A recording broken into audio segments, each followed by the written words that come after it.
오늘 우리에게 허락하신 은혜 말씀은 시편 139편의 말씀. 먼저 설교를 시작하기 전에 이번 코로나로 뜻하지 않은 어려움 속에서 있는 모든 성도님들 가정 가운데 하나님의 크신 위로가 있기를 간절히 주의 이름으로 축원합니다. 더불어 우리 행복한 교회는 질병관리본부의 지침에 따라 모든 방역에 최선을 다하고 힘쓰고 있으며 그에 따라 온라인 예배로 전환되어 있는 상황입니다. 그렇다고 해서 결단코 질병관리본부가 하나님의 말씀보다 우선인 것은 아니라는 것을 다시 한번 말씀을 드립니다. 가장 최상위 법인, 모든 법의 최상위 법은 성경에 있는 창조의 원리입니다. 거기서부터 모든 법이 발생이 된 거예요. 그러므로 성경의 창조의 원리의 법, 그 원칙은 생명의 소중함, 생명의 존중함이 있기 때문에 하나님의 심판의 때가 되기 전까지 생명을 살리는 일이 우리의 소명입니다. 믿으십니까?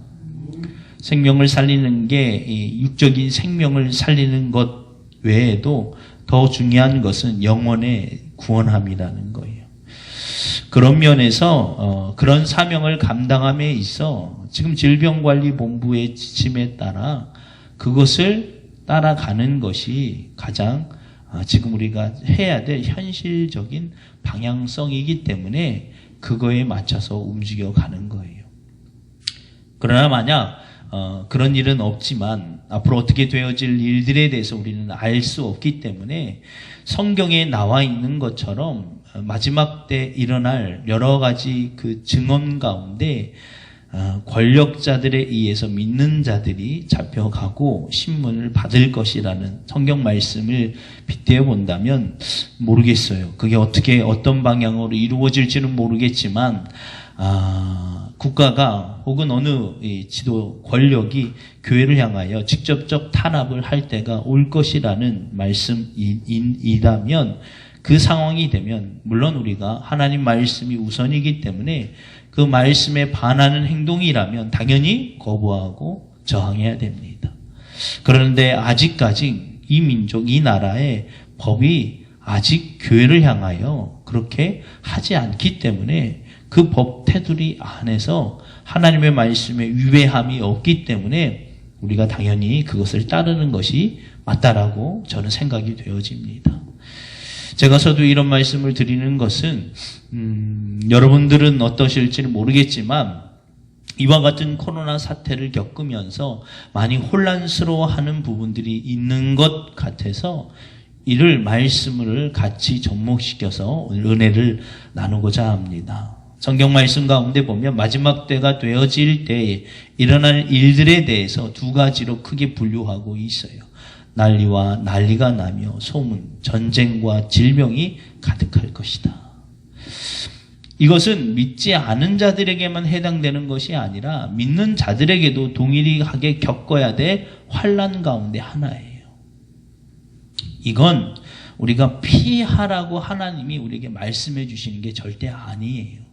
이런 일들이 있을 터이니 우리의 믿음을 더욱더 확고히 하라는 거예요.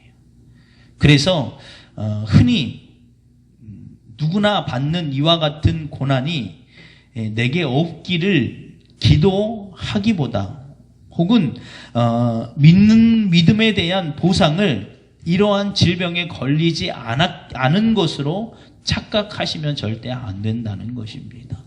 앞으로 우리가 맞이해야 될 성경에 나와 있는 환난은 코로나와는 비교할 수 없을 만큼 직접적으로 우리에게 큰 환난이 올 거예요. 그 앞에서 하나님 이거 제발 피하게 해주세요. 혹은 아까 말씀드린 것처럼 나는 하나님의 선택받고 축복받은 사람이다가 이 질병이나 혹은 여러 가지 전쟁과 기근과 난리에 그 피해를 받지 않은 것으로 생각하시면 안 된다는 것입니다. 분명히 성경 가운데 기록된 것은 그것이 앞으로 있을 것이라는 것이 우리에게 주어진 과제라는 거예요. 예수님이 왜 우리에게 이것을 미리 알려주셨을까요? 피하라고 알려주신 게 아니라 이것이 옳터인데 너희가 이것을 능히 감당하고 이것으로 인하여 믿음의 후패함이 없기를 예비하라는 것. 또 한 가지의 환난은 아까 말씀드린 것처럼 누구나 겪는 환난이 있고 믿는 자들에게만 오는 환난이 있습니다. 우리는 이걸 준비해야 돼. 믿는 자들에게만 받는 환난. 믿는 자들에게만 주어진 환난이 있다고 해서 우리가 그것을 크게 두려워할 것은 절대 아니라는 것입니다. 다만 그 방향성이 다르다는 거예요. 누구나 받는 환난은 이 육체적 생명이나 혹은 질병으로 위협이 되지만 믿는 자들에게만 받는 환난은 육체적 고통에서 그치지 않고 그 목적은 믿음의 실족함이에요. 할 수만 있다면 믿는 자들을 끌어내리려는 사단의 시험이기 때문에 그렇습니다. 그렇다고 해서 그것을 두려워하지 말 것은 하나님이 이것을 미리 알려주신 이유는 뭐예요? 대비하라는 거예요. 우리가 무엇을 대비해야 됩니까? 이런 환난이 있을 터이니까 우리도 어디에 산속에 들어가서 우리끼리만 삽시다. 이게 대비하라는 게 아닙니다. 그러므로 폭풍우 치는 바다 위에 있는 배가 그 안전함을 보장을 받는 것은 정확한 표대와 목적지를 향해 가는 그 순간이라는 거예요. 배가 표류했다라고 말하는 것은 동력을 잃어버려 멈춰선 것도 표류이지만 갈 방향을 잃어버린 것도 결국 표류한 상태예요.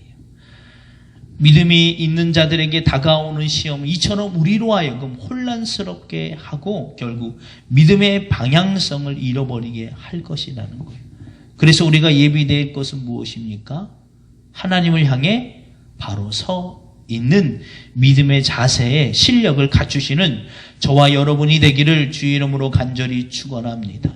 그것이 우리가 갖춰야 될 하나님이 우리에게 주신 분명한 메시지라는 거예요. 누가복음 21장에 보면 예수님께서 마지막 때 나타날 징조들에 대해서 쫙 설명합니다. 부모가 형제와 친척이 우리를 죽이는 데 내어줄 것이며 그뿐만 아니라 아까 말씀드린 것처럼 환난 가운데 나타날 것이 큰 지진과 기근과 전염병이 있고 무서운 일과 하늘로부터 큰 징조가 있고 이 모든 일 전에 내 이름으로 말미암아 너희가 모든 손에 회당과 옥에 가두어 넘겨져 집권자들에게 큰 핍박을 받을 것이라고 기록되어 있어요. 너 좀 겁 좀 먹어봐라. 이게 아니라 하나님이 예수님이 그렇게 말씀하시면서 이렇게 결론을 쳤어요. 누가복음 21장 17절로 19절에 보면 또 너희가 내 이름으로 말미암아 모든 사람에게 믿음을 받을 것이나 너희 머리털 하나도 상하지 아니하리라. 너희의 인내로 너희 영혼을 얻으리라. 할렐루야. 하나님께서 미리 다 예비하고 미리 준비하고 계심으로 우리의 현재 준비되어야 될 상태는 하나님을 붙드시는 저와 여러분이 되기를 주의 이름으로 간절히 축원합니다. 그런 면에서 하나님께서 이번 사주 오늘이 마지막 하나님을 바라보는 하나님이 무엇인지 하나님이 누구였는지를 깨닫게 해주는 이 시편 139편을 우리에게 허락하신 이유가 이곳에 있다는 거예요. 저도 시편 139편을 묵상하고 다윗의 당시의 그 마음으로 시편을 다시 한번 묵상해 보니까 우리에게 너무나도 중요한 메시지가 이곳에 있다는 거예요. 우리는 가끔 성경이나 혹은 기도하면서 아주 우리에게 큰 깨달음이나 혹은 큰 도움이 되는 말씀을 구할 때가 있어요. 그런데 그것은 엄연히 보면 이 땅에 살아가기 위한 혹은 이 땅에 더욱더 잘 살기 위한 목적으로 구할 때가 있다는 거예요. 하나님 말씀을 통해서 내 앞길에 대해서 밝혀주옵소서. 내가 무엇을 사야 됩니까? 무엇을 걸어야 됩니까? 누구와 만나야 됩니까? 혹은 누구랑 결혼해야 됩니까? 어떤 사람을 향하여 나가야 됩니까? 라고 물을 때 그 구체적인 궁극적 이유와 목적은 이 땅에 머물러 있기 때문에 그것에 대해서 더디 응답이 오거나 혹은 응답이 안 될 때가 있다는 거예요. 여러분, 그런데 우리의 궁극적 사명과 목적은 하나님의 나라에 있음을 믿으시기를 주 이름으로 축원합니다. 우리가 분명한 방향성을 잃어버리게 되면 이처럼 이 땅에 살아가면서 성경을 통하여 다른 것을 구하게 된다는 거예요. 그런데 성경은 우리에게도 정확하고도 명확하게 우리에게 분명히 말씀해주고 있어요. 우리가 이 땅에 살아면서 성경을 읽고 하나님의 말씀을 묵상하고 기도해야 될 이유는 딱 한 가지입니다. 우리를 구원하신 하나님을 향해 바라보게 하는 것임을 믿으시기를 주 이름으로 축원합니다. 그래서 오늘 본문의 다윗이 그 일생 동안 통하여 만난 하나님을 말씀드린 것처럼 조직 신학적 논리적으로 정연하게 하나님을 말씀하고 있어요. 그래서 3주에 걸쳐서 말씀을 드렸죠. 신앙은 경험되어져야 한다라고. 신앙은 경험되어져야 합니다. 하나님은 만남이 있어야 돼요. 할렐루야. 내가 오늘 당장 하나님을 만나지 못하고 있으면 문제가 있는 거예요. 이번 코로나가 있으면 감염이 되면 나타나는 흔한 증상 가운데 하나가 코, 후각과 미각을 상실한다는 거예요. 이처럼 우리가 이것에 대해서 되게 예민하죠. 그런데 하나님을 만나지 못하고 있는 것에 대해서는 되게 예민하지 않다라는 거예요. 말씀을 통해서 전혀 아무런 감흥이 없어도 괜찮아. 그런데 우리가 미각과 후각을 잃어버리면 굉장히 예민해진다는 거예요. 여러분, 오늘 우리가 하나님을 만남이 있어야 됨을 믿으시기를 간절히 축원합니다. 우리는 하나님을 늘 만나고 있어야 돼요. 교회에서뿐만 아니라 예배 시간뿐만 아니라 여러분 일상 가운데서도 하나님을 만나시기를 주 이름으로 간절히 축원합니다. 그래야 될 이유가 근거가 뭐라고 했어요? 첫 번째 하나님만으로라고 첫 번째 말씀드린 것처럼 하나님 우리를 살피고 계시기 때문에 하나님이 우리를 찾으시기 어려워서가 아니라는 거예요. 하나님 우리를 늘 살피고 계세요.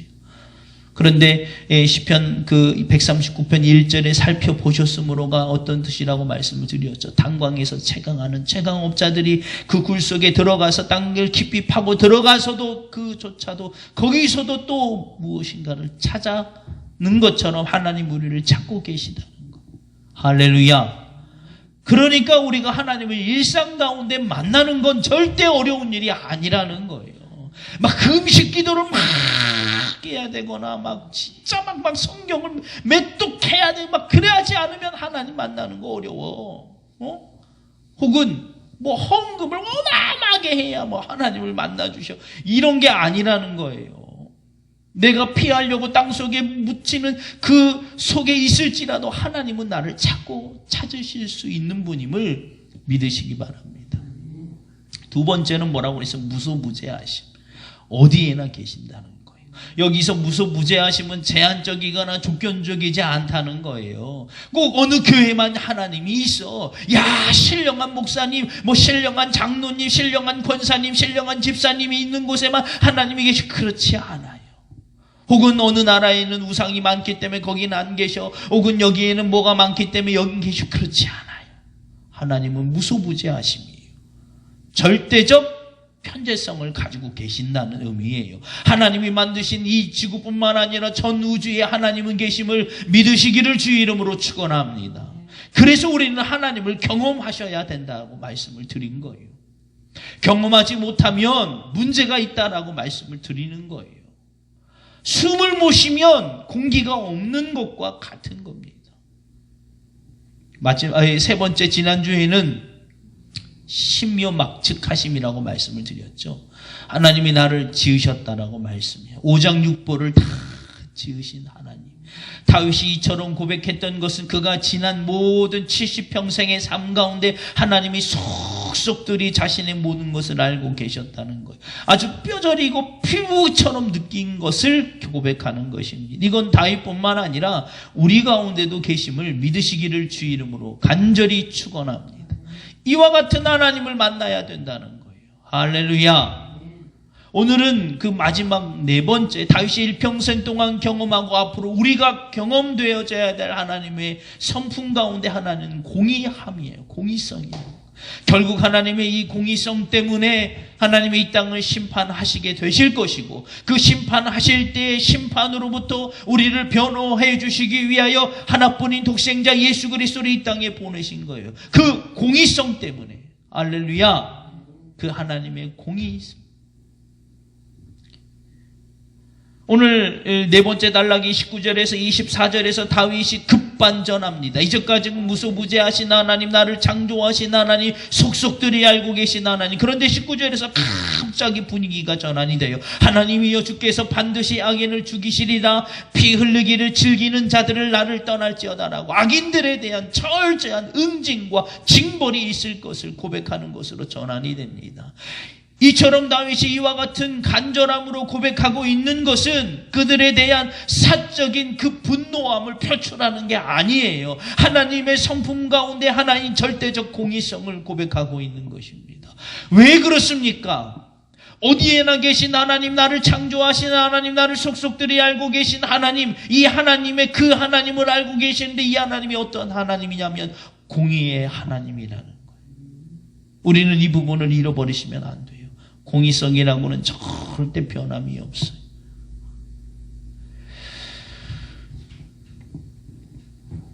그렇기 때문에 결국 우리가 마지막 그 하나님이 어디에나 계시고 우리가 만나야 될 하나님이 일상 가운데도 우리와 계신 그 하나님 앞에 섰으므로 우리가 염두해야 될 분은 그 하나님의 성품 가운데 공의예요. 이 공의에서 하나님의 절대적 사랑이 다 번져나가는 것입니다.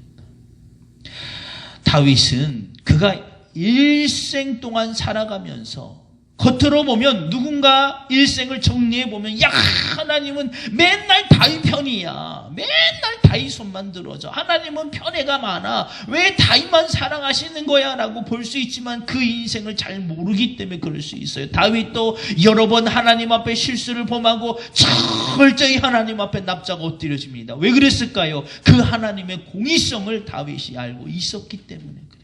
아무리 다윗이 그 전에 골리앗을 무찔리고 사울왕을 죽일 기회가 있었음에도 이것이 하나님의 뜻이 아니므로 그 길을 피하는 그런 위대한 신앙의 업적을 남겼을지라도 죄를 행하는 자는 분명히 하나님이 심판하실 것임을 알기 때문에 바세바를 범하고 나서, 그리고 나서 하나님 앞에 철저히 죄를 뒤집어 쓰고 베옷을 입고 눈물로 회개한 거예요. 그뿐만 아니라 바세바와 난 아들의 생명의 위협이 당했을 때 다윗이 철저히 하나님 앞에 눈물로 호소합니다. 하나님 정말 살려달라고. 얼마나 애달팠으면 그의 신하들이 가까이 가기조차 어려웠다는 거예요. 그리고 결국 하나님이 거둬가세요. 만약에 다윗이 하나님의 공의함을 믿지 못했다면 다윗이 그때 신앙을 이어갔겠습니까? 저는 못할 것 같아요. 하나뿐인 아들을 싹 거둬가시면 신앙이 흔들릴 것 같아요. 아마 강단에 서기가 매우 어려울 거예요. 다윗이 며칠 동안 그 아들을 살려달라고 하나님께 울며 불며 금식하며 물 한 모금 먹지 않고 철저히 기도합니다. 결국 하나님이 그 아들을 데려가고 나서 신하들이 그걸 알려야 되는데 알 수가 없어. 성경에 나와 있잖아요. 그만큼 다윗이 처절하게 하나님 앞에 눈물로 기도한 거예요. 여러분, 이처럼 기도해 본 적이 있으십니까? 이렇게 기도해 보신 적이 있어요?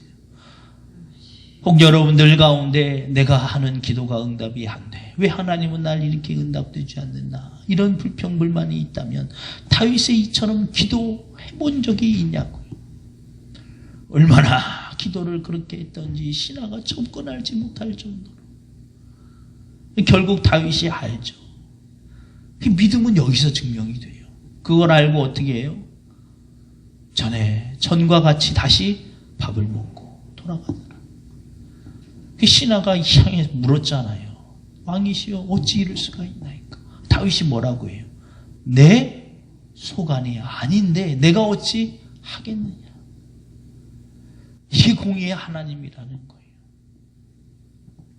여러분, 다윗은 그처럼 공의의 하나님을 믿었기 때문에 일상 가운데서도 그 하나님이 내 곁에 계심으로 늘 언제나 그 공의성을 믿고 살아갔다는 거예요.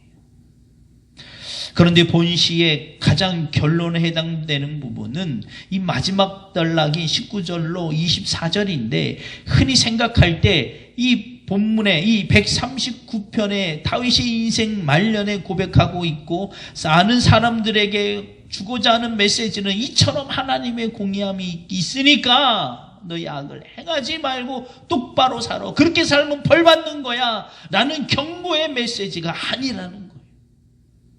오늘 본 139편의 중요한 메시지는 무엇에 있냐면 23절과 24절에 있어요.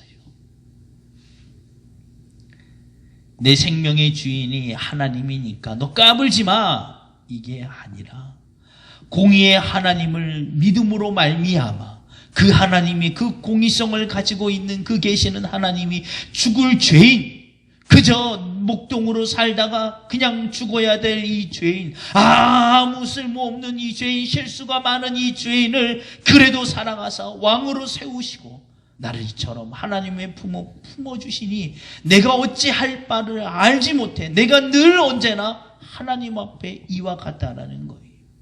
하나님이여 나를 살피사 내 마음을 아시며 나를 시험하사 내 뜻을 아옵소서. 내게 무슨 악한 행위가 있나 보시고 나를 영원한 길로 인도하옵소서. 할렐루야.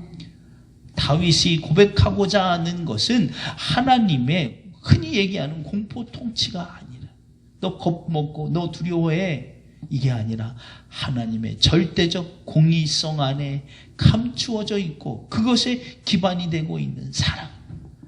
할렐루야. 이 하나님의 사랑을 경험하고 나니까 늘 언제나 다윗이 마음속으로 내가 하나님 앞에 바로 서 있었나 돌아보게 된다는 것입니다. 여러분, 히브리서 11장은 믿음의 장이라고 하죠. 히브리서 11장은 믿음의 장이에요. 믿음이 무엇인가? 믿음이 왜 필요한가? 하면서 히브리서 11장 1절 2절에 보면 믿음은 바라는 것들의 실상이요 보이지 않는 것들의 증거니 선진들이 이로써 증거를 얻었느니라. 할렐루야. 많이 들었죠? 이 말씀은 참 교회를 다니다 보면 많이 들어요. 믿음은 바라는 것들의 실상이요 보이지 않는 것들의 증거니. 그런데 여기서 말씀하고자 하는 것이 있어요. 그게 뭐냐면 믿음은 바라는 것들의 실상이 되고 실체가 되어진다는 거예요. 그리고 2절에서 선진들이 이로써 증거를 얻었다는 거예요. 뭘로요? 믿음으로. 그래서 히브리서 11장 3절 이하에 보면 아벨, 에녹, 노아, 아브라함의 예로 들면서 이들이 도저히 불가능한 현실 가운데 그것을 극복해낸 것이 믿음이라는 거예요. 믿음 때문이었다는 거예요. 그래서 그 믿음의 실체가 무엇인 줄 아십니까? 바로 예수 그리스도의 구원의 길임을 믿으시기를 주 이름으로 축원합니다. 그러니까 이들이 바라본 것은 실제로는 경험하지 못한 거예요. 에녹이나 아벨이나 노아나 아브라함은 아직 믿음의 실체인 예수 그리스도를 경험하지 못했어요. 역사적 시간적 의미로 본다면. 그런데 믿음으로 그것을 받아들인 거예요. 그게 실체가 된 거예요. 나를 구원하신 하나님. 실체를 아직 경험하지도 못한 이 세대는 그 믿음 때문에 죽고 살았지만 그 이후에 있는 우리는 믿음의 실체를 이미 경험한 것입니다. 할렐루야. 그러니까 믿음은 바라는 것들의 실상이요 보이지 않는 것들의 증거니가 아니라 우리한테는 보인 것들, 이미 보여진 것들의 증거가 되었으니 이제 믿음의 후대는 이 믿음을 향해 나가야 할 것을 우리에게 강조하고 있는 것임을 믿으시기를 주 이름으로 축원합니다.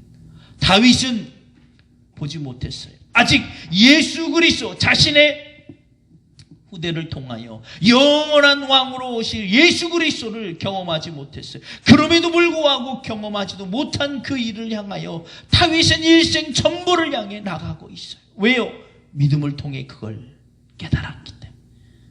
하나님이 얼마나 우리를 사랑하는지를 알았기 때문에.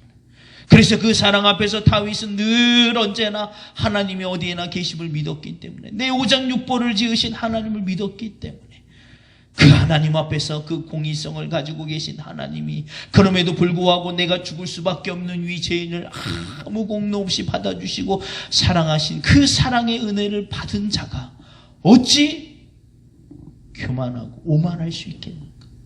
그래서 다윗의 결론이 뭐예요? 하나님이여 나를 살피사 내 마음을 아시며 나를 시험하사 내 뜻을 하옵소서. 내게 무슨 악한 행위가 있나 보시고 나를 영원한 길로 인도하옵소서. 할렐루야. 여러분, 우리는 은혜 안에 살고 있습니다. 더 무엇을 구할 수 있겠습니까? 이 일제 치하의 윤동주 아시죠? 그 윤동주 하면 가장 널리 알려진 시 가운데 하나가 뭐예요? 서시. 제가 읽어드릴게요. 들어보세요.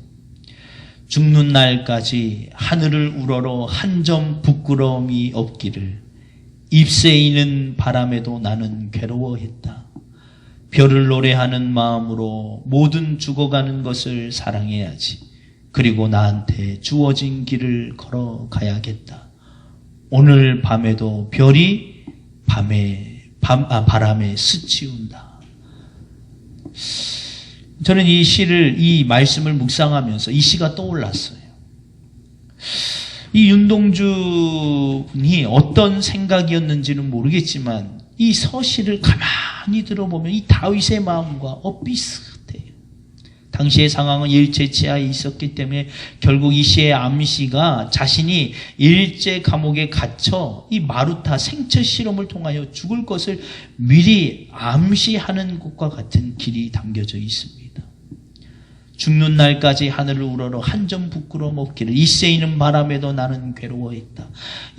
정말 이 파란만장, 아주 정말 말 그대로 혼란스러운 이때 아닙니까?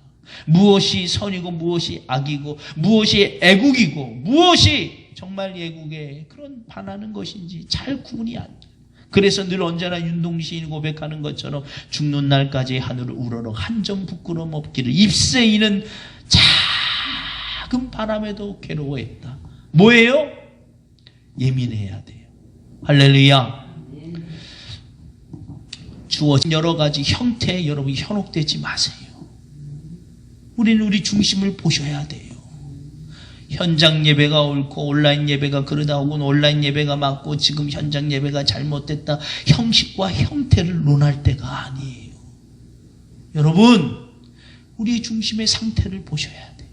내 안에 하나님의 사랑이 실현되고 있나.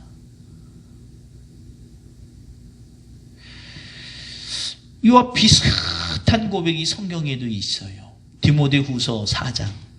옥중서신 가운데 마지막이자 다윗의 생애에 바울의 생애의 마지막 사역 가운데 하나가 이 옥중서신을 쓴 디모데후서입니다. 디모데후서 4장 6절과 6절로 8절에 보면 비슷해요. 한번 들어보세요. 6절. 전제와 같이 내가 벌써 부어지고 나의 떠날 시각이 가까웠도다. 바울도 자신의 죽음을 이제 감지했습니다. 로마 감옥에 처음에 투옥됐을 때는 맡은 바 사명이 있기 때문에 분명히 풀려나고 또 사역을 할 것이라는 뭔가 확신이 있었지만 이 마지막 로마 감옥에 투옥되었을 때는 서로 감지했어요. 이제 내가 순교하겠구나. 그래서 그렇게 말하는 거예요. 사랑하는 영적인 아들 디모데에게 고백하기를 전제와 같이 내가 벌써 부어지고 나의 떠날 시각이 가까웠도다. 7절에서 나는 선한 싸움을 싸우고 나의 달려갈 길을 마치고 믿음을 지켰습니다. 여러분, 제가 여러분들에게 말씀드리고자 하는 한 가지는 우리는 결론에 이르지 아직 않았다는 거예요. 무엇이든 일생 가운데 살면서 딱 한 번 결론이 있는데 그것은 무엇입니까? 하나님 앞에 섰을 때요. 이 땅에 있으면서 결론은 없어요. 이 무슨 말입니까? 무엇이든지 최종은 될 수가 없다는 거예요. 여러분, 이게 여러분에게 어떤 의미로 받아들일지 모르겠지만 잘 한번 들어보시기 바랍니다. 교회가 마지막이 아니에요. 우리의 마지막은 교회가 아닙니다. 혹은 우리 교회가 소속된 감리교, 기독교가 우리의 마지막이 될 수 없어요. 혹은 예배가 마지막이 될 수가 없어요. 우리의 마지막은 뭐예요? 하나님이에요. 하나님. 잊지 마세요. 하나님께서 분명히 이 뜻을 구약에도 실현하셨죠. 교회가 성전이 마지막으로 믿었던 이스라엘 민족을 깨닫게 해줬어요. 뭘로요? 성전을 완전히 회파시켜 버립니다. 단순히 예루살렘의 성전이 무너진 것에 의미를 두는 게 아니라 어쩌면 그들의 인생, 그들의 이스라엘 민족의 중심이자 정신이, 이 메커니즘이 바로 예루살렘의 성전이 그걸 무너뜨려 버린 거예요. 전부라고 생각했고 이스라엘 민족의 전체라고 생각했고 결론이라고 생각했던 것들을 무너뜨린 거예요. 왜 그렇습니까? 그게 아니니까. 여러분, 우리의 마지막이자 전부이자 결론은 뭐예요? 하나님. 믿으시기를 주 이름으로 축원합니다. 그래서 사도 바울이 8절에 이렇게 얘기해요. 이제 후로는 나를 위하여 의의 면류관이 예비되었으므로 주곧 의로우신 재판장이 그날에 내게 주실 것이며 내게만 아니라 주의 나타내심을 사모하는 모든 자에게 노니라. 할렐루야. 할렐루야. 여러분, 과정 중에 있습니다. 우리는 그 과정에서 무엇을 해야 됩니까? 주의 나타내심을 사모해야 돼요. 그것이 우리에게 남겨진 숙제이고 사명임을 믿으시기를 주 이름으로 축원합니다. 결론으로 이렇게 저는 여러분들에게 말씀드리고자 합니다. 우리는 과정 가운데 있어요. 과정 중에 있을 때 염두해야 될 게 무엇인 줄 아십니까? 내가 얼만큼 왔나, 얼만큼 남았나도 중요하지만 가장 중요한 건 방향성이에요. 내가 똑바로 가고 있나, 내 현재의 상태는 그것에 도달할 만큼 준비가 되어 있는가를 늘 염두해 보셔야 돼요. 얼만큼 갔나, 얼만큼 남았나는 우리의 목적과 우리의 염두해야 될 게 아니에요. 여러분, 지금 우리는 어떤 상태인가를 점검해 보셔야 돼요. 우리 안에서, 우리의 삶에서, 우리의 모습에서, 우리의 모든 삶의 언어에서, 행동에서 예수 그리스도의 사랑, 주의 나타내심이 드러나고 있나? 할렐루야. 이것이 우리의 삶의 목적이 되어야 한다는 거예요. 더불어 아까 서두에 말씀드렸던 예배에 대한 결론을 마무리 짓겠습니다. 요한복음 4장에 보면 우물가의 여인과 예수님이 만나 대화하면서 참된 예배가 어디인가? 라고 여인이 묻죠. 그렇죠? 어디서 예배해야 됩니까? 지금하고 같지 않습니까? 온라인 예배가 맞습니까? 현장 예배가 맞습니까?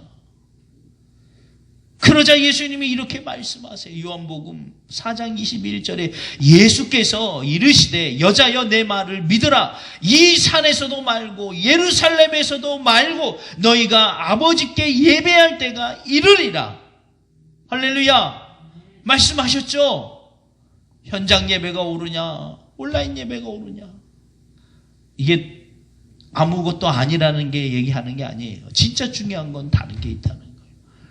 형식이나 어디의 형태가 중요한 게 아니라 하나님이 찾으시는 예배자는 상태예요, 상태. 그래서 요한복음 4장 24절에 이렇게 결론을 맺어줘요. 하나님은 영이시니 예배하는 자가 영과 진리로 예배할지니라. 할렐루야. 영과 진리로 예배하시는 분을 찾고 계심을 믿으시기를 주 이름으로 축원합니다. 그러니까 하나님이 찾으시는 것은 어디의 형식이나 어떤 형태가 아니라 내 상태예요, 상태. 여러분, 앞으로 어떤 날이 우리에게 올지 몰라요. 어쩌면 우리도 다음 주면 이제 완전히 전면적으로 온라인 예배로 전환이 돼야 될 수도 있어요. 근데 두려워하지 마시기 바랍니다. 근심하지 마세요. 오늘 말씀을 통해서, 오늘까지 말씀을 통해서 하나님은 어디에나 계시니까, 하나님은 어디에나 계시니까 여러분이 가정에서 예배할 때도 여러분 절대 두려워하지 마세요. 여러분 혹시나 여러분 혼자 예배할 때도 올 수도 있어요. 앞으로 더 시대가 악해져서 어쩌면 이불을 둘러쓰고 아무도 모르게 예배해야 될 때도 있어요. 어쩌면 성경에 기록된 데처럼 부모가 자녀를, 자녀가 부모를, 형제가 형제를 그 관리들에게 내어줄 때가 있을 것입니다. 그럴 때 우리에게 다가오는 시험은 뭐예요? 아무도 모르게 예배해야 돼요. 예배의 장소는 가지도 못할 뿐더러 혼자 예배하는 것도 어려워질 수 있습니다. 어쩌면 이불을 둘러쓰고 귀에다 헤드폰을 꽂고 조용히 기도할 때가 있어요. 여러분, 그때라도 두려워하지 마시기 바랍니다. 하나님은 거기에도 계신다는 거예요. 형식이나 장소가 중요한 게 아니라 진짜 중요한 것은 그럼에도 불구하고 내 마음 안에 예배함이 있는가가 중요하다는 거예요. 여러분, 저는 오늘 여러분들에게 분명히 말씀드리고자 합니다. 앞으로 우리 행복한 교회는 성경에 위배되고 하나님의 말씀의 법 아래 위배가 되는 게 있다면 그 어떤 무엇이든 어떤 형태의 어떤 위협이든 무릅쓰고 분명히 당당하게 그 길을 나갈 거예요. 그러니까 여러분, 교회에서 또 저희가 함께 공동체에서 행하고자 하는 것에 대해서 두려워하지 마시고 충분히 불안해도 하지 마시고 세상에서 소문과 난리가 날 거예요. 지금은 아니지만 앞으로 그런 일들이 있을 거예요. 그 말에도 형용되지 마세요. 니네 교회는 어땠다? 이런 말도 신경 쓰지 마시고 오직 믿음으로 굳건히 서시기를 주 이름으로 간절히 축원합니다. 이 코로나가 있으면서 최근 일본에서 그런 일이 있었대요. 코로나가 걸렸잖아요, 누군가가. 이제 그러면 자가격리가 되죠? 돌아와 봤더니 자기네 집 앞에 문에 쪽지가 붙어 있더래요. 뭐라고 붙어 있는 줄 아세요? 이 집은 코로나 걸린 집입니다. 그리고 마을에서 왕따가 되더래요. 오늘 매스컴에 나오더라고요. 여러분, 우리가 잃어버리지 말아야 될 것은 이와 같은 사랑. 우리는 이번 기회를 통해서 더 우리의 모습을 통해서 하나님이 나타내기를 주 이름으로 축원합니다. 그래서 이번 성탄절 실은 더 장식을 많이 해야 되는데 안 하기로 했어요. 왜냐하면 그 돈으로 주변 이웃을 돌보고 어려운 교회, 저희 교회보다 어려운 교회를 섬기려고 합니다. 앞으로도 이와 같은 일이 일어나면 이런 것의 형식에 매이지 않고 하나님이 진짜 원하시는 성탄절이 무엇인가? 여러분, 다시 한번 돌아보셔야 돼. 우린 자꾸 그 초점이 흐려지고 있을 때가 많다는 거. 그래서 여러분, 온라인, 성탄절에 장식이 별로 없어도 섭섭해하지 마시고, 그걸 하나님이 기뻐하시는 성탄절을 맞이하기 위해서 좀 더 어려운 교회, 좀 더 어려운 이웃을 돌보려고 합니다. 그런데 이제 성탄절이 전주나 그 주에 이 꽃, 작은 화분의 꽃이 있더라고요. 우리 권사님 어제 거기 갔다가 원래 그 꽃을 잔뜩 사오려고 했어요. 그래서 앞에다 쭉 깔아놓으려고 했어요. 여기 상가 왔다 갔다 하는 사람들이 그래도 그 마음 가운데 야, 그 생활을 보면서 성탄절이구나, 이것을 좀 알게 하려고. 근데 여쭤봤더니 다 죽는데요. 이게 겨울에 약화되고 하더라고요. 근데 겨울에 잘 어울리는 꽃이야, 이게. 그리고 성탄절에 제일 잘 어울리는 꽃이 난 이 꽃 같아요. 너무 잘 어울려. 그냥 다른 장식 없이 이 꽃만 싹 깔아놔도 너무 성탄절 같을 텐데 추위에 약하대요. 그래서 원래 복도에 깔아놓으려고, 깔아놓으면 그 다음날 다 죽는다고. 그래서 근데 집에다 넣어도 되니까 성탄절 전주나 이제 교회에서 구입을 해서 몇 분 안 돼도 이렇게 하려고 합니다. 그거 외에는 모든 그 재정은 비록 얼마 안 되지만 이웃 교회 혹은 좀 어려운 교회 이웃들에게 섬기려고 합니다. 여러분, 사랑은 실천함이 있어야 돼요. 나를 통해서 하나님의 사랑이 증거되어지지 않으면 하나님이 원하는 예배자, 하나님이 원하는 신앙의 모습이 아님을 다시 한번 깨달으시기를 주 이름으로 축원합니다. 그런 면에서 우리가 이미 받은 사랑을 예배로 돌려드리는 거예요. 그래서 예배는 옳고 그름의 대상이 아니에요. 예배는 우리가 받은 구원을 받은 우리가 응당 하나님께 드려야 될 영광이라는 거예요. 예배 옳고 그름으로 판단하시면 안 돼요. 오히려 더 반대가 되어져야 돼요. 예? 현장 예배를 고집하는 분들은 야, 내가 현장 예배 드리고 넌 그러다가 아니라 오히려 온라인 예배밖에 드릴 수밖에 없는 그들을 향해서 마음의 안타까움을 가지고 있어야 돼요. 왜요? 내가 더 큰 은혜를 받았다면. 누구를 판단하는 대상이 예배로 되면 안 된다는 말씀을 드리는 거예요. 온라인 예배를 주장하는 사람도 똑같아요. 이런 식의 꼭 현장 예배를 드려야 되냐. 아니 이것이 하나님의 은혜고 우리가 은혜를 갚아야 될 것이라면 이렇게 말하겠습니까? 그렇지 않죠. 그렇게 얘기하면 안 돼요. 반대로 얘기해야 돼요. 여러분, 하나님이 진짜 원하시는 예배 그리고 우리의 신앙, 우리의 공의를 가진 하나님의 그 안에 있는 그 사랑을 경험하시고 여러분의 삶 가운데 특별히 이번 성탄절을 여러분의 집 주변에 여러분이 알고 있는 이들에게 진짜 성탄절을 준비하고 오신 예수님에 대해서 다시 맞이하는 그와 같은 일들이 여러분의 삶과 가정과 사업장 가운데 가득하기를 주의 이름으로 축원합니다. 이 시간 우리 복음성가 나 가진 재물이라는 복음성가가 있습니다. 우리 나 가진 재물 한번 우리 부르신 다음에 하나님께 통성으로 기도하도록 하겠습니다.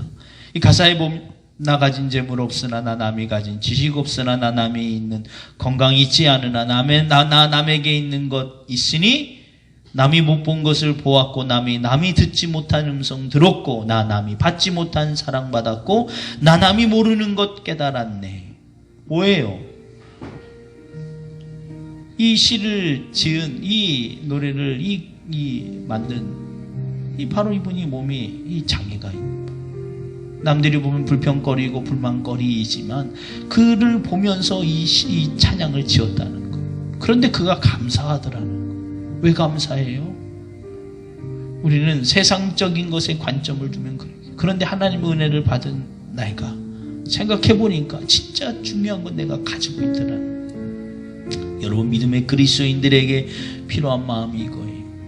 세상적으로는 얻지 못한 것, 갖지 못한 것, 받지 못한 것에 집중할 때 우리는 이처럼 더 큰 은혜를 받았으니 더 내가 하나님께 무엇을 구하리까? 더 내가 어찌 하나님께 무엇을 원하겠습니까? 여러분, 오늘 여러분 기도하실 때 하나님 이 사랑 다시 회복하게 하여 주옵소서. 이 하나님의 절대적 사랑 안에 다시 한번 회복되게 하시고 나를 통해서 어떤 이들에게 누구에게든지 이 하나님의 사랑이 증거되게 하여 주옵소서. 간절히 기도하시고요. 마지막 여러분 기도하실 때 나라와 민족을 위해서 기도하시기 바랍니다. 나라와 민족을 위해 기도하실 때 특별히 한국교회를 위해서 기도해 주세요. 온라인 예배와 현장 예배, 이와 같은 상황 가운데에서 피치 못하게 예배하지 못하는 모든 이들을 위해서 여러분 간절히 기도하시기 바랍니다. 하나님, 그 가운데 하나님의 놀라운 은혜와 은총이 있게 하여 주옵소서. 또 이 영상을 통해서 예배하는 모든 가정과 사업장과 심령 가운데 하나님의 위로와 은총과 치유의 역사가 있게 달라고 여러분 더불어 기도해 주시기 바랍니다. 우리 찬양 한번 부르시고 동성으로 기도하도록 하겠습니다.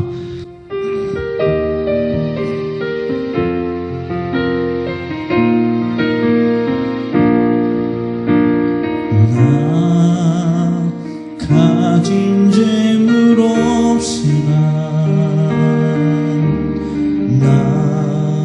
남이 가진 지식 없으나 남에게 있는 건강이 있지 않으나 남이 없는 것 있으니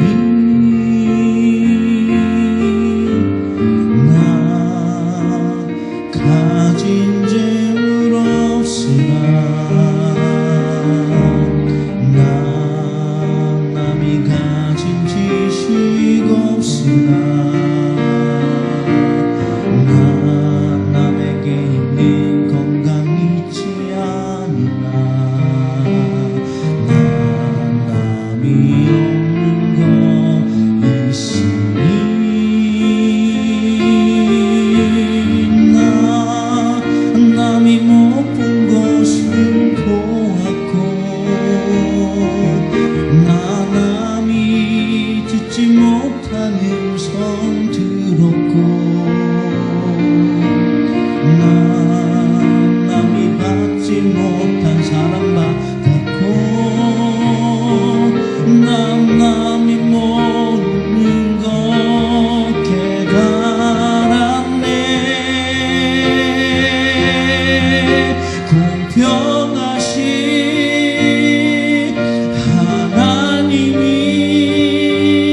기도하겠습니다. 주여, 주여, 주여. 하나님, 오늘 우리로 하여금 깨닫게 하여 주옵소서. 내가 얼마나 많은 것을 받았고 얼마나 값진 것을 받고 있었는지, 공의의 하나님께서 어디에나 계시며 나를 창조하셨으며 나를 속속들이 알고 계시는 그 하나님께서 절대 변하지 아니하며 절대 아버지 하나님이여 실수가 없으시는 그 하나님께서 그 공의함으로 나를 사랑하시고 나를 품어주시고 나를 향하여 아버지 하나님 구원의 손길을 베푸시며 내 인생이 이미 결론지어져 영원한 죽음에 이를 수밖에 없는 인생을 불쌍히 여기심으로 말미암아 나를 구원하시기 위하여 하나뿐인 독생자 예수 그리스도를 이 땅에 보내심으로 인하여 구원의 길을 아버지 다시 계획하시고 나로 하여금 이것을 깨닫게 하여 주심으로 말미암아 내가 받은 은혜가 크므로 우리가 더 이상 무엇을 하나님 앞에 구할 수 있으며 무엇을 향하여 불평할 수 있겠습니까? 하나님, 우리 삶 가운데 다가오는 모든 삶의 남은 여정이 오직 하나님을 나타내는 것에 집중할 수 있도록 인도하여 주옵소서. 우리의 삶을 통하여 하나님의 사랑이 더 드러나기를 원합니다. 가정에서나 직장에서나 사업장에서나 하나님, 그저 내게 주어진 것으로 인하여 내가 있는 것으로 인하여 하나님 앞에 감사하고 하나님 그 감사와 은혜를 가지고 그저 할 수만 있다면 사랑을 베풀게 하여 주옵소서. 그저 아버지 하나님 안에서 사랑을 베풀 수 있도록 인도하여 주옵소서. 남을 판단하지 아니하며 결정하지 아니하며 남을 향하여 어떠한 말도 하지 아니하며 오직 사랑을 베풀 수 있도록 인도하여 주옵소서. 아버지 하나님, 이 시간 주님 앞에 간곡히 간절히 기도하오니 오늘 우리 가운데 이와 같은 은혜를 부어주시고 다시 한번 깨닫게 하여 주심으로 말미암아 이제 우리의 주어진 사명을 향해 나갈 수 있도록 인도하여 주옵소서. 아버지 하나님, 이 시간 간절히 간곡히 기도하오니 하나님의 말씀의 영으로 우리와 함께하여 주신 것처럼 아버지 우리 머리끝부터 발끝까지 주장하여 주사 오직 하나님의 진리의 말씀의 영으로 사로잡히 잡힌 자가 되게 하여 주옵소서. 아버지 하나님, 이 시간 간곡히 간절히 기도하오니 한국 땅이 아버지 하나님 한국에 있는 모든 교회를 위하여 간절히 기도합니다. 하나님, 이 나라 이 민족을 불쌍히 여겨 주옵소서. 하나님, 이 땅에 있는 모든 아버지 죄악을 아버지 도만하여 주시고 아버지 믿음의 그리스도인들이 다시 한번 믿음으로 회복되게 하여 주옵소서. 하나님, 영상을 통하여 연장 예배 나와 오지 예배하는 모든 심령들 가운데 하나님의 위로와 은총이 있게 하여 주옵소서.